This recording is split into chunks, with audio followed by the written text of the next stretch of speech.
Hi! இன்னைக்கு நம்ம பார்க்க போறது சூப்பரான டேஸ்டியான தக்காளி ஊறுகாய். ஸோ இதுக்கு மினிமம் 1/2 கிலோ தக்காளியாவது நம்ம எடுத்துக்கணும்.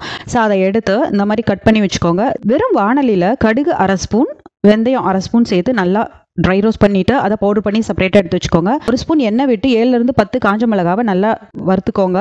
அதே வாணலியில் 2 ஸ்பூன் எண்ணெய் சேர்த்து நம்ம கட் பண்ணி வச்சிருக்க தக்காளியை கொஞ்சமாக உப்பு சேர்த்து நல்லா வதக்கிக்கோங்க. அது வதங்கி ஆறுனதுக்கப்புறம் தக்காளியும் காஞ்ச மிளகாயும் சேர்த்து அரைச்சி நம்ம பேஸ்ட் மாதிரி ரெடி பண்ணிக்கலாம்.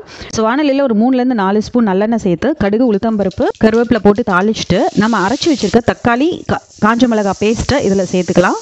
ஒரு லெமன் சைஸ் புளியை ஊற வச்சு அந்த புளி தண்ணியும் நம்ம இது கூட சேர்த்துக்கலாம். கடுகு, வெந்தயம் சேர்ந்த பவுடர் நம்ம இதில் சேர்த்துக்கலாம். சேர்த்துட்டு நல்லா மிக்ஸ் பண்ணி விட்டுக்கோங்க.